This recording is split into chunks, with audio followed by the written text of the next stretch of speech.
എല്ലാവർക്കും ഹാർദവമായ സ്വാഗതം. നമ്മൾ ഈ എപ്പിസോഡിൽ ഏകാദശ ഭാവഫലമാണ്, അതായത് 11-ാം ഭാവത്തിൽ ഗ്രഹങ്ങൾ സ്ഥിതി നിന്നാൽ 11-ാം ഭാവത്തിൻ്റെ ഗുണദോഷ ഫലങ്ങളാണ്. ഏതൊക്കെ ഗ്രഹങ്ങൾ നമുക്ക് 11-ാം ഭാവത്തിൽ നിന്നാൽ ഗുണഫലങ്ങളുണ്ടാവും, ഏതൊക്കെ പാപഗ്രഹങ്ങൾ ഈ 11-ാം ഭാവത്തിൽ നിന്നാൽ നമുക്ക് പാപഫലങ്ങൾ പ്രദാനം ചെയ്യുമെന്നൊക്കെയുള്ളതിൻ്റെ വിശദീകരണമാണ് നമ്മളിവിടെ പറയുന്നത്. അപ്പോൾ ഇവിടെ എല്ലാ ഗ്രഹങ്ങൾക്കും 11-ാം ഭാവം ഇഷ്ടഭാവമാണെന്നാണ് ജ്യോതിഷ ശാസ്ത്ര പ്രദമായിട്ട് നമ്മളിവിടെ സൂചിപ്പിക്കുന്നത്. 11-ാം ഭാവം നമ്മൾ എല്ലാ ഗ്രഹങ്ങളും നിന്നാലും ദോഷമൊന്നും ചെയ്യില്ലെന്ന്, പക്ഷേ ചില പ്രത്യേക ഗ്രഹങ്ങൾ നിന്നാൽ ഫലം ധാരാളം ഉണ്ടാവും. അപ്പം അങ്ങനെ നോക്കുമ്പോൾ 11-ാം ഭാവം എടുത്ത് 11-ാമിടത്ത് നിൽക്കുന്ന ഗ്രഹങ്ങളെല്ലാം രാജ്യ ലാഭാദി ഐശ്വര്യ സമ്പത്തുകൾ നമുക്ക് പ്രദാനം ചെയ്യുമെന്നാണ് പറയുന്നത്. എപ്പോഴാണ് ഈ ഗ്രഹങ്ങൾ ശുഭന്മാരായിട്ടുള്ള ഗ്രഹങ്ങൾ ഒക്കെ നിന്നാൽ ആ രീതിയിലുള്ള ഫലങ്ങളൊക്കെ നമുക്ക് തരുമെന്ന് പറയുന്നുണ്ട്. കുതിര, ആന, കുതിര ഇതിൻ്റെയൊക്കെ ഉടമയായിരിക്കും, അഭീഷ്ടകാര്യ ലാഭത്തെയും ഒക്കെ പ്രദാനം ചെയ്യുമെന്നാണ് പറയുന്നത്. പക്ഷേ ഈ ശുഭന്മാരായ ഗ്രഹങ്ങൾ നിന്നാലാണ് നമുക്ക് ഈ കൂടുതൽ ഫലങ്ങൾ നമുക്ക് തരുന്നതെന്ന് ഞാൻ പറഞ്ഞു കഴിഞ്ഞു.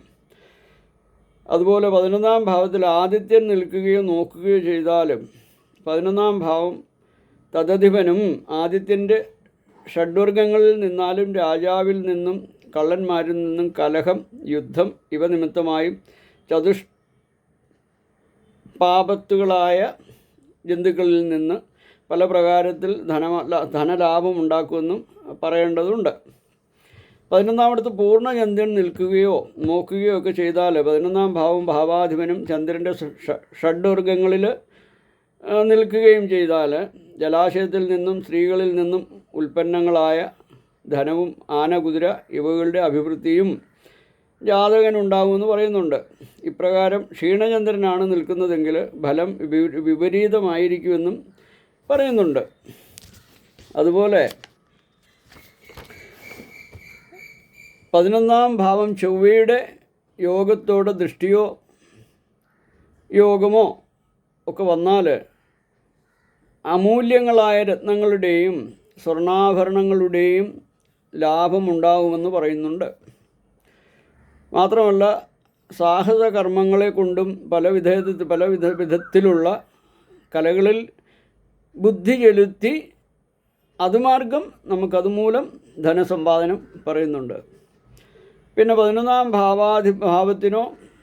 ഭാവാധിപനോ ശുഭ വർഗാധിത്യമുണ്ടായിരിക്കുകയും ആ ഭാവം സൗമ്യഗ്രഹങ്ങളോടും സൗമ്യദൃഷ്ടിയോടും കൂടിയിരിക്കുകയും ചെയ്താൽ ജാതകൻ അനേക വിധത്തിലുള്ള കാവ്യങ്ങളെ ഗ്രഹിക്കുന്നവനും കാവ്യകൃത്തുമായും കലകളിൽ അഭിരുചിയുള്ളവനായും കലാപരമായ പ്രവർത്തനങ്ങളിൽ ഉൾപ്പെടുന്നവനായും കൈത്തൊഴിൽ, ലേഖനം, പ്രഭാഷണം ഇവയോടുകൂടിയവനായും ഏത് വിധത്തിലുള്ള പ്രവൃത്തികളിലും സാഹസപൂർവം ഉൾപ്പെട്ട് അതിൽ വിജയം കൈവരിക്കുന്നവനും നല്ല പരിശ്രമശീലനും വലിയ വ്യവസായ പ്രമുഖനായിട്ടും അതുമായി ബന്ധപ്പെട്ട് സംസർഗത്തിൽ ഏർപ്പെടുന്നവനും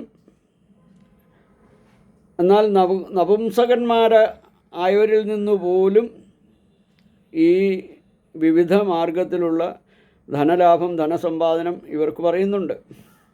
11-ൽ വ്യാഴം നിൽക്കുക, വ്യാഴദൃഷ്ടി ഉണ്ടായിരിക്കുക, ഭാവത്തിനും ഭാവാധിപനും വ്യാഴത്തിൻ്റെ ഷഡ്വാർഗത്യം ഉണ്ടാവുകയും ഇങ്ങനെയൊക്കെ ആയാൽ യാഗാദി സൽക്കർമ്മത്തെയും എല്ലാവിധത്തിലുള്ള കർമ്മത്തെയും സജ്ജനങ്ങളിൽ നിന്നും ലഭിക്കുന്നതുമായ ധനാഗമത്തെയും ലഭിക്കുമെന്ന് പറയുന്നുണ്ട്. മാത്രമല്ല അപ്രകാരമുള്ള മനുഷ്യന് സുവർണ രത്നാദി ധന സഞ്ചയം സ്വഭവനത്തെ എപ്പോഴും അലങ്കരിച്ചുകൊണ്ടിരിക്കുന്ന സ്വഭാവമൊക്കെ ഉള്ളവരായിട്ട് അതിനുള്ള വകയും ഒക്കെ അവർക്കുണ്ടാവും. അതാണ് അവിടെ ഫലം പറയുന്നത്.